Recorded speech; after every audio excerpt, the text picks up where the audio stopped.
사람들은 죽음을 미뤄보려고 의학에 힘을 빌려보려고 또 운동을 하고 모든 노력을 기울여 보지만 결국 누구나 이 죽음을 맞이하게 됩니다. 그러나 그리스도인들은 이 죽음을 두려워하지 않을 수 있는 것이 있어요. 그것은 그리스도인은 죽음은 끝이 아니라 새로운 시작임을 알기 때문입니다. 오히려 죽음은 이 땅의 모든 고통을 끝내고 기쁨이 넘치는 영원한 천국으로 들어가는 새로운 출발점이에요. 오늘 말씀을 통해서 저를 포함한 우리 모두가 천국의 소망을 갖고 사는 그 은혜를 누릴 수 있는 삶이 되어지기를 원합니다. 우리의 죽음 이후에는 하나님께서 예비하신 두 가지의 세계가 있습니다. 오늘 본문 22절에 보면 이에 그 거지가 죽어 천사들에게 받들려 아브라함의 품에 들어가고 부자도 죽어 장사되매라고 말씀합니다. 천국 아니면 지옥이 우리를 기다리고 있습니다. 다른 길은 없습니다. 세상 사람들 중에는 죽으면 모든 것이 끝나고 세상에서 완전히 사라져버릴 뿐이라고 그렇게 생각하는 사람들이 있습니다. 그래서 도저히 견디기 어려운 상황에 처하게 되면 스스로 목숨을 끊어버리는 그런 사람도 있습니다. 또한 죽으면 모든 것이 끝나기 때문에 이 땅에 사는 동안 자기의 마음대로 하고 싶은 것을 다 해보겠다고 자기 욕심만 생각하고 다른 사람들에게 피해를 주며 살아가는 사람도 있습니다. 그러나 우리는 죽음이 끝이 아니라고 하는 사실을 반드시 깨달아야 합니다. 죽음 이후의 영원한 세계가 우리를 기다리고 있습니다. 예수님을 믿는 자에게는 영생 천국이, 믿지 않는 자에게는 영원한 형벌을 받게 되는 지옥이 기다리고 있습니다. 중간 지점은 없습니다. 누구나 죽음 뒤에는 천국이 아니면 지옥을 가야만 합니다. 천국과 지옥에 대한 진지한 인식을 가지게 되면 그 삶에 대한 우리의 태도가 달라집니다. 우리는 오늘 본문에서 부자와 나사로의 사건을 읽을 때 먼저 두 가지의 감사하는 마음을 갖게 됩니다. 그것이 무엇이냐면 첫째, 나는 이 부자처럼 하나님을 모르고 믿지 않는 자가 아니라 예수님을 믿고 하나님의 자녀가 되어서 이 부자의 불행을 피할 수 있게 되었다라는 사실과, 둘째는 이 부자의 체험과 깨달음을 지옥에 가서 깨닫지 않고 이 세상에서 말씀을 통해서 깨닫고 지옥의 고통을 면하게 되었다라고 하는 이 사실, 다행스러움이죠. 감사이고 하나님의 은혜이죠. 우리는 이 부자의 깨달음을 오늘 우리들의 깨달음으로 받아들이고 나의 교훈으로 삼아야 하겠다 이 말입니다. 이 부자는 지옥 가서 중요한 사실을 깨달았습니다. 그것이 무엇이냐면 이 부자는 지옥 가서 지옥이 있음을 깨닫게 되었다라는 거죠. 세상 향락에 도취되어서 살 때는 천국과 지옥에 대해서는 관심이 없습니다. 오늘 본문에 보면 화로에 즐겼다는 말씀이 나오잖아요. 그에게는 알 바도 믿을 바도 아니었습니다. 오직 현세, 지금 이 세상, 바로 그게 전부였어요. 그 세상적인 욕망을 만족시키기 위해서 인생을 살아버렸다는 것입니다. 그러나 사후에, 즉 죽은 다음에 지옥 가서야 지옥이 있음을 알았으니 여러분 얼마나 불행한 인생인가를 오늘 본문에서 보게 되는 거죠. 우리 곁에는 이런 인생을 살아가는 불행스러운 인생인 그런 인생들이 참 많습니다. 그리고 부자는 지옥 가서야 현세보다도 내세가 더욱 중요하다는 사실을 깨닫게 되었습니다. 세상에서 호의호식하고 좋은 옷 입고 좋은 음식을 먹고 할 때는 지옥이고 천국이고 자신에게는 아무런 의미와 가치가 없었어요. 천국과 지옥에 그 천국과 지옥은 그때 가서 볼 일이었다는 거죠. 관심이 없어요.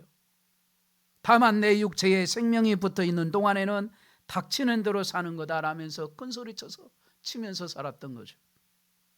이런 자에게는 내세, 즉 죽은 다음의 세상에 대한 이 중요함이 어찌 깨달아질 수 있겠고, 그러나 그는 안타깝게도 지옥 가서야 내세인 죽음 뒤의 세상, 이 세상보다도 더 중요함을 깊이 깨달았던 것입니다. 부자라고 해서 자신의 생명을 돈 주고 살 수 있는 게 아니죠. 영원히 살 수 있는 것도 아닙니다. 죽음의 때는 아무도 알지 못합니다. 하나님께서 정하신 때가 되면 죽음은 예고 없이 그 사람에게 찾아온다 이 말이죠. 이걸 우리에게 적용하면 저와 여러분에게도 죽음이 찾아옵니다. 그러므로 우리는 죽음을 준비하면서 살아가야 돼요. 모세는 시편에서 이런 말을 하죠. 인생의 죽음이 다가온다는 것과 앞으로 다가올 세계를 준비하며 살 것을 가르쳤습니다. 지금 자신이 많은 것을 누리고 있다고 해서 죽음에 대해서 아무런 준비도 하지 않는다면 그 사람은 어리석은 사람이에요. 우리의 남은 날을 계속하는 것이 바로 지혜인 것을 기억해야 하는 것입니다. 죽음은 모든 사람들에게 공평하게 찾아옵니다. 그 누구도 죽음을 피할 수가 없습니다. 죽음 앞에는 사회적 신분이 아무런 의미가 없고 우리가 가지고 있는 지식, 물질, 건강, 지위가 죽음으로부터 우리를 자유롭게 할 수가 없다는 사실. 죽음은 남녀노소, 빈부귀천 구별 없이 누구에게나 다 찾아옵니다. 이 부자는 지옥 가셔야 천국과 지옥의 차이가 얼마나 큰가를 깊이 깨달았습니다. 세상에 살 때는 목마름을 모르고 살았어요. 그러나 지옥에서는 맹물 한 방울도 구하여 혀를 서늘하게 할 수 없는 무서운 목마름의 고통이 또 불꽃이 타오르는 곳이 바로 자기가 도착한 영원한 그 지옥임을 알았다라는 사실을 오늘 본문에서 알 수가 있습니다. 오늘 본문 24절에 말씀하시기를 불러 이르되 아버지 아브라함이여 나를 궁일히 여기사 나사로를 보내어 그 손가락 끝에 물을 찍어 내 혀를 서늘하게 하소서 내가 이 불꽃 가운데서 괴로워하나이다 라고 하는 말씀을 하십니다. 지옥의 고통 속에서 부자는 자기 형제 많은 이곳에 오지 않도록 나사로를 보내 천국과 지옥에 대해서 전하게 해달라고 그렇게 간곡히 아브라함에게 간청을 합니다. 그러나 그의 부탁은 거절당하고 말아요. 이미 이 땅에 복음 전도자들이 있기 때문에 여러분, 전도는 죽은 자의 몫이 아니라 살아있는 우리들이 해야 할 일이고 하나님께서 기뻐하시는 일이라는 사실, 믿지 않는 가족들을 예수 믿게 하여서 천국으로 인도하는 저와 여러분들이 되어야 하는 것입니다. 부자는 지옥 가서야 지옥에 오는 이유를 알았습니다. 하나님과 그의 보내신 자 예수 그리스도를 믿지 않는 자들이 영락없이 들어오는 것이 바로 자기가 서 있는 영원한 지옥임을 알았다는 말입니다. 또 이 부자는 일단 지옥에 온 자들은 다시는 천국에 갈 기회가 없다는 것을 깨달았습니다. 한 번 들어가면 결코 나올 수도 없는 곳이라는 것. 천국을 가고 싶어도 지옥에서 천국을 갈 수가 없다는 것. 일단 심판받아서 지옥에 떨어지면 하나님께서도 영원히 경경하지 않는다는 사실. 현세에서 나의 신앙과 불신앙이 천국과 지옥을 결정을 짓는 절대 불변의 진리임을 알게 되었다는 거죠. 우리 또한 마찬가지예요. 깨닫는 은혜가 여러분에게 있기를 주의 이름으로 축복합니다. 이 부자는 지옥 가서야 기도는 세상에서나 통하는 것임을 깨달았어요. 그 어떤 것도 지옥에서는 아무리 부르짖어 본들 응답받지 못한다라는 기도의 진리를 깨달았게 되었다라는 거죠. 기도할 수 있는 기회 주신 하나님께 우리는 감사하고, 기도를 중단하는 일이 없도록 기도하는 일에 힘쓰시기를 주의 이름으로 권면합니다. 부자는 지옥 가서야 세상에 있는 동안 반드시 예수를 믿어야만 된다라는 사실을 깊이 깨달았습니다. 세상에 있을 때는 복음을 듣고 믿음으로 얻는 축복이 무엇인지를 몰랐어요. 오직 돈이면 그만이고 명예와 권세가 있으면 만족이고, 그것이 그에게 있어서는 전부인 삶이었다는 것을 알 수가 있습니다.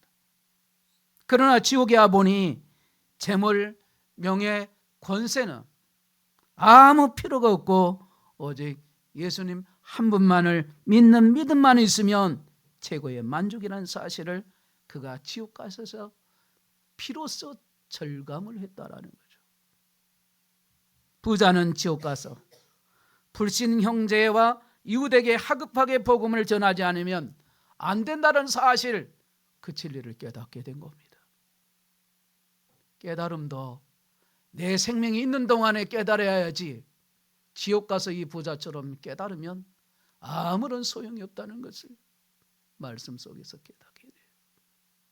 사람들이 미련하게 여기는 전도자의 복음이 얼마나 큰 구원을 이루는가를 비로소 깨달았으나 이미 자기는 때가 늦어버렸다는 사실을 알았으니 이 부자는 얼마나 불행한 사람인가를 알 수 있는 것이죠. 또한 부자는 지옥 가서야 하나님은 사람을 예모로 취하지 않으신다는 사실을 깨달았어요. 사람들은 예모로 판단하지요. 겉모습, 보여지는 것. 그러나 하나님은 그 중심을 보신다라는 것. 부자는 지옥 가서야 하나님을 모르는 그 부귀 영화, 세상 욕심 모두가 무익함을 깨달았다는 거죠. 믿음 안에서 부귀 영화가 아름답고 복된 것이에요. 하나님 없는 부귀 영화는 무익할 뿐더러 오히려 해가 되고 저수스러운 것이라는 사실을 이 부자가 지옥을 가서야 알았으니 이거는 불행 중에 불행이라는 걸 알 수가 있습니다. 후회해봐야 기회가 없으니 말입니다. 그런데 여러분, 저와 여러분은 지금 기회를 주신 거예요.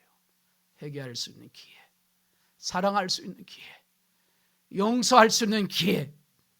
하나님 앞에 부끄럽고 죄송하지만 그럼에도 하나님께 다시금 내 영혼을 진단하고 내 신앙을 점검할 수 있는 기회를 주신 하나님 앞에 우리가 예배할 수 있고 내 생명이 있다는 것이 그게 기회이고 복이고 부자처럼 불행한 사람이 아니라는 것에 대해서 다시금 깊이 깨닫게 되는 거죠.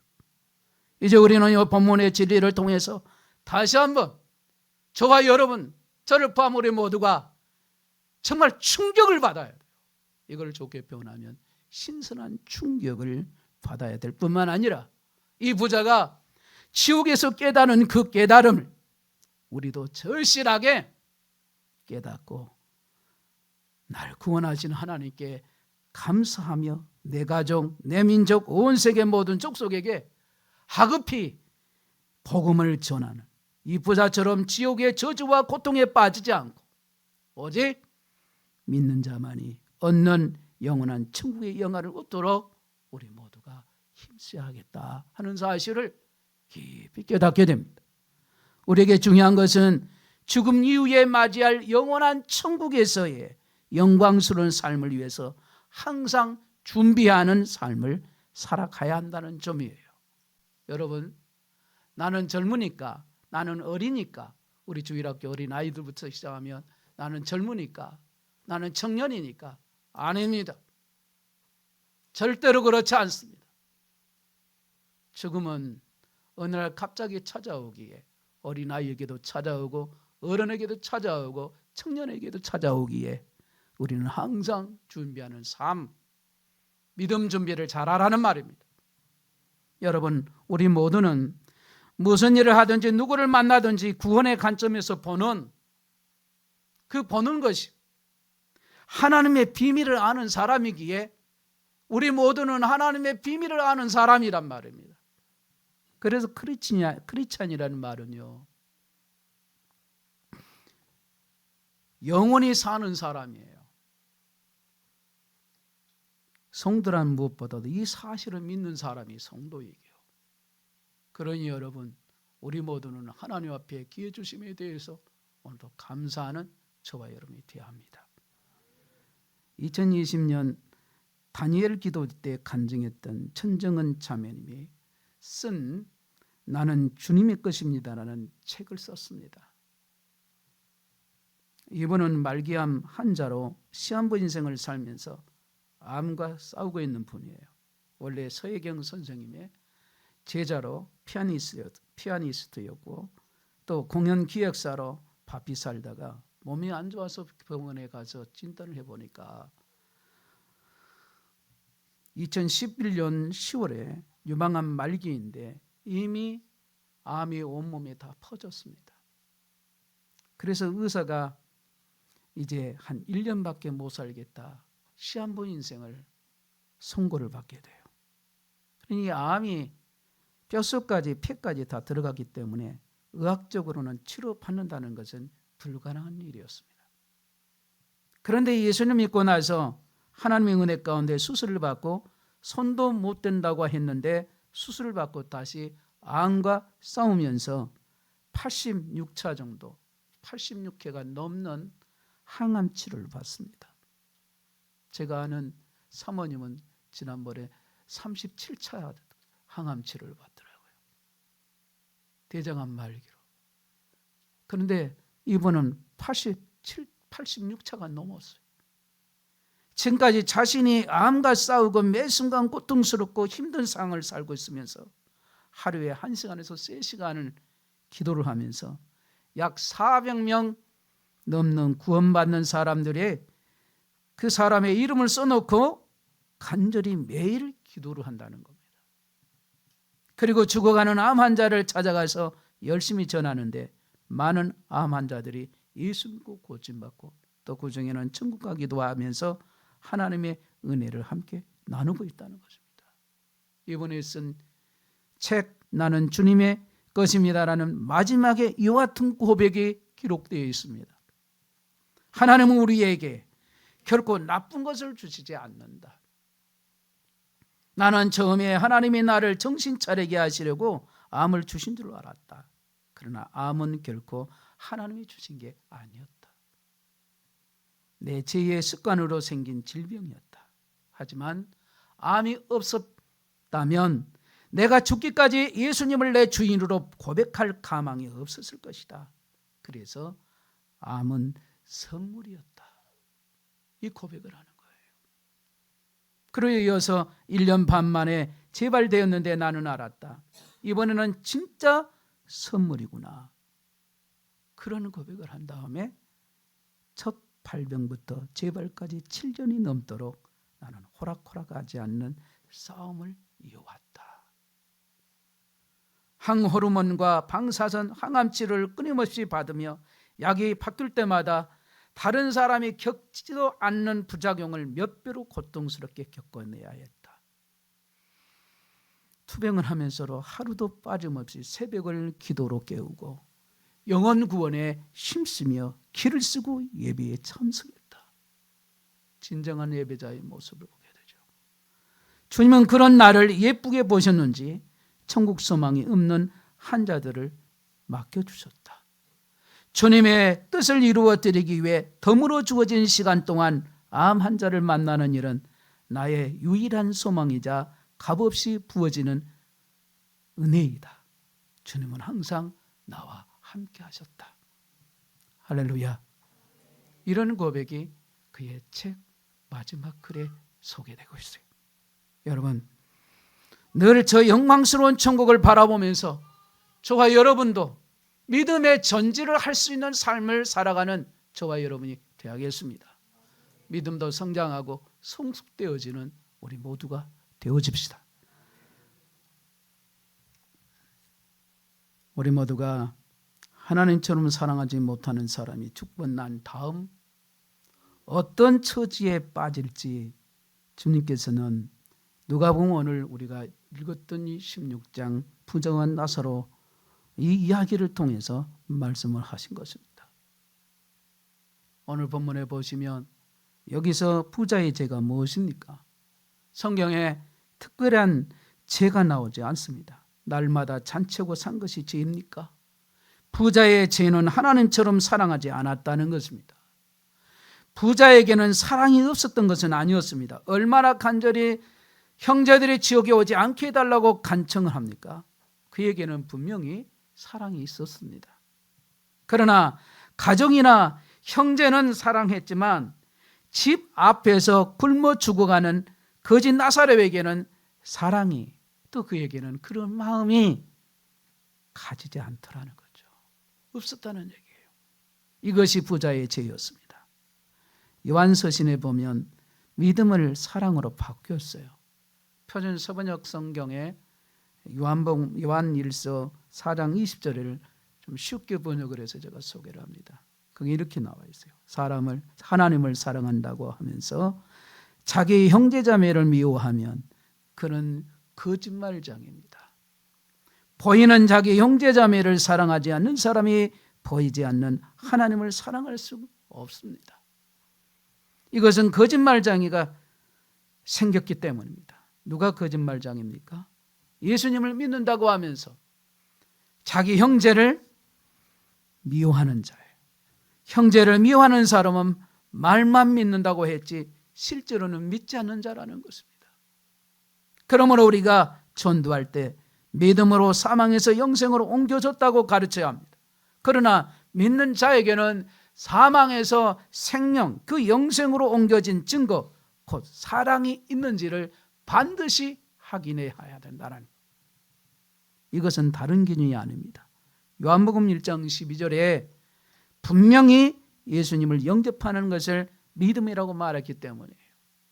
예수를 믿지 않았을 때는 믿고 영접해야 하지만 예수님을 믿은 후에는 예수님께서 그 사람 안에 오셔서 그의 삶을 바꾸셨다는 증거가 나와야 되는데 그것이 뭐냐면 사랑이라는 거죠. 여러분, 누군가를 미워하고 있습니까? 저를 포함한.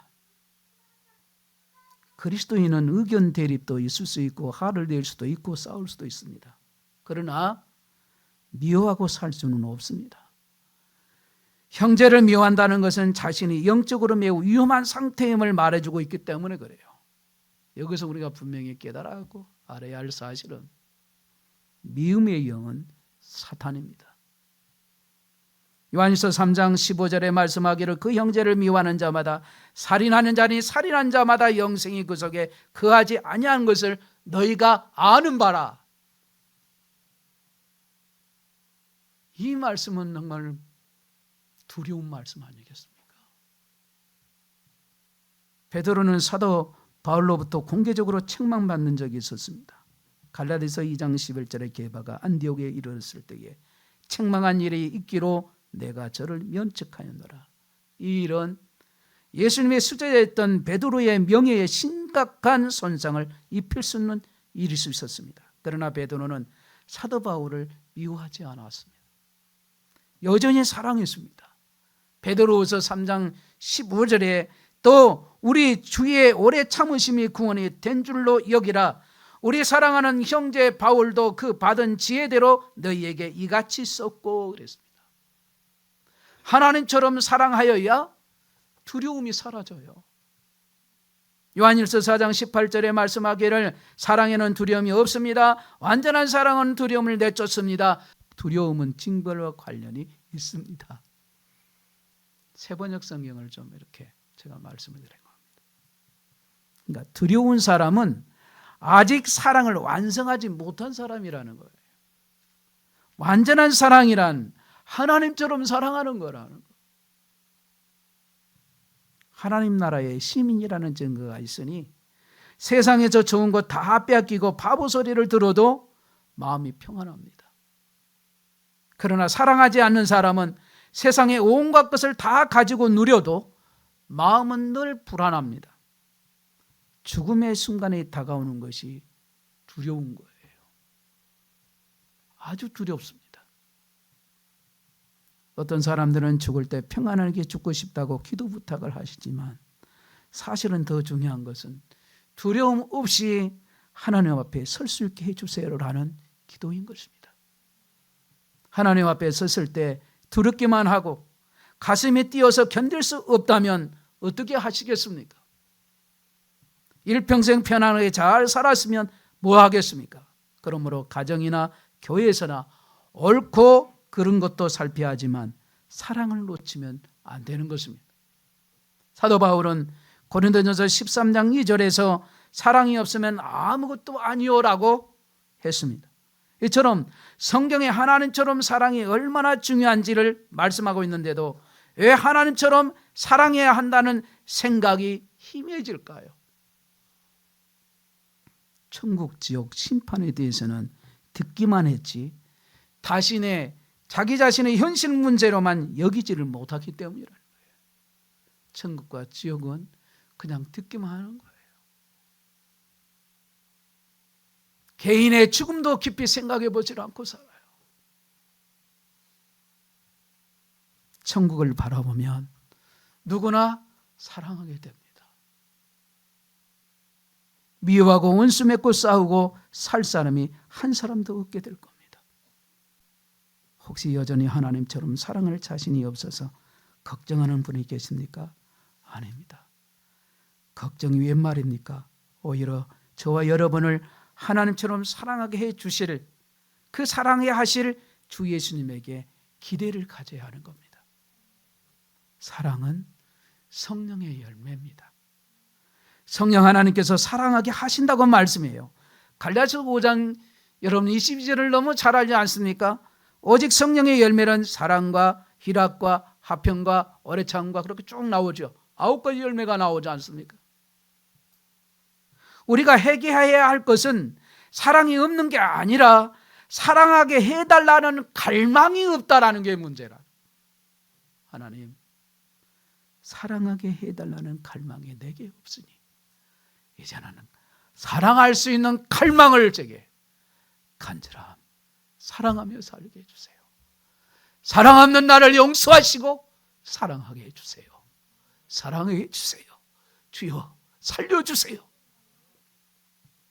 우리가 사랑을 갈망하면 반드시 주님이 사랑하게 해주십니다. 고린도전서 12장 31절에서 사도 바울은 너희는 더욱 큰 은사를 사모하라. 내가 또한 가장 좋은 것을 너희에게 보이리라 하시고 그러고 나서 고린도전서 13장의 사랑장 말씀을 하셨습니다. 철저히 이기적인 우리가 하나님처럼 사랑할 수 있는 길은 오직 십자가의 주 예수님을 바라보는 것밖에 없어요. 예수님을요. 예수님. 사랑은 저절로 태워지는 게 아니에요. 더 이상 다투고 미워하고 분노하고 그렇게 살지 말고 상처를 주고받고 살지 말고 늘 내가 옳고 너는 틀리다고 해서 밤낮 남의 잘못을 지적하고 그래서 갈등을 일으키지 말고 이제는 다 내려놓고 사랑하고 용서하고 사는 저를 포함한 우리 모두가 용서하며 사는 우리 모두 되어지기를 주의 이름으로 축복합니다. 우리들 마음 가운데 응어리진 것 다 내려놓읍시다. 우리들에게 상처 준 사람 다 용서합시다. 그 미움과 분노를 언제까지 갖고 살다가 세상을 떠나야 하겠습니까? 주님 보시기에 부끄러움이 없는 아름다운 삶을 살다가 주님 앞에 가는 저와 여러분 되시기를 바랍니다. 오늘의 이 땅에서의 나의 마지막 날이라고 생각하고 주님 앞에서 가장 낮아진 모습으로 소박하게, 단순하게 주님 보시기에 아름다운 그런 삶을 살아가는 우리 모두가 되시기를 주의 이름으로 축원합니다. 여러분, 지옥이 어떤 곳입니까? 지옥은 희망이 없는 곳이에요. 영원한 불못이 있는 곳입니다. 요한계시록 20장 10절에 말씀하시기를 또 그들을 미혹하는 마귀가 불과 유황못에 던져지니 거기는 그 짐승과 거짓 선지자도 있어 세세토록 밤낮 괴로움을 받으리라 말씀합니다. 많은 사람들이 천국은 하나님이 다스리는 것이고 지옥은 마귀가 다스리는 것이라고 생각하는데 이건 잘못된 생각이에요. 천국과 지옥도 모두 하나님께서 다스리십니다. 지옥은 본래 하나님께 반역한 마귀를 벌하기 위한 곳이에요. 이 세상에 살아갈 때 마귀에게 미혹되어서 죄의 종으로 살다가 죽은 사람은 마귀와 함께 지옥에 떨어져서 영원한 고통을 받게 됩니다. 일시적인 고통이 아니에요. 영원한 고통이에요. 끝이 없습니다. 요한계시록 20장 14절에 말씀하기를 사망과 음부도 불못에 던져지니 이것은 둘째 사망 곧 불못이라 말씀합니다. 둘째 사망이란 두 번 죽는다는 뜻이 아닙니다. 첫째 사망이 단순한 육체의 죽음을 의미한다면 둘째 사망은 하나님과의 영원한 단절을 의미하는 겁니다. 부자는 죽고 나서 지옥에 갔습니다. 그가 절망의 지옥에서 외쳤습니다. 오늘 24절을 다시 봐보세요. 불러 이르되 아버지 아브라함이여 나를 궁일히 여기서 나사를 보내어 그 손가락 끝에 물을 찍어 내 혀를 선나게 하소서. 내가 이 불꽃 가운데서 괴로워하나이다. 얼마나 고통이 심하면, 지옥이라는 것이 얼마나 고통이 심하면 물 한 방울을 찍어서 그 찍은 물 한 방울을 혀에다가 딱 하면서 시원하겠다, 서늘하겠다, 이렇게 표현한다는 건 지옥의 고통이라는 게 얼마나 고통스러운 걸 말해주고 있는 거예요. 지옥의 고통 속에서 부자는 자기 형제만은 이곳에 오지 않도록 나사를 보내 천국과 지옥에 대해서 전하게 해달라고 아브라함이 간청합니다. 그러나 그의 부탁도 거절당해요. 이미 이 땅에 복음 전도자들이 있기 때문에 전도는 아까도 말씀드렸어요. 살아있는 우리가 해야 할 일이라고. 믿지 않는 가족들을 예수 믿게 해서 천국으로 인도하는 저와 여러분들이 반드시 돼야 하는 겁니다. 영혼 구원을 위해서 기도해야 하고 말입니다. 언제까지 말로만 할 것인가? 언제까지 기도만 할 것인가? 기도는 이론이 아니에요. 여러분, 세상에 미련을 두지 말고 천국의 소망을 가지고 사십시오. 우리의 삶을 보면 천국 소망 가지라고 하면 천국 소망을 갖지 않은 성도가 많습니다. 오늘만이 나의 마지막 날이라고 생각하며 주님을 가장 기쁘시게 하며 하나님의 영광을 위해서 살아가는 저를 포함한 우리 모두가 되시기를 바랍니다. 예수님 잘 믿고 복음의 증인 되어서 살다가 하나님께 가시는 저와 여러분 되시기를 주의 이름으로 축원합니다.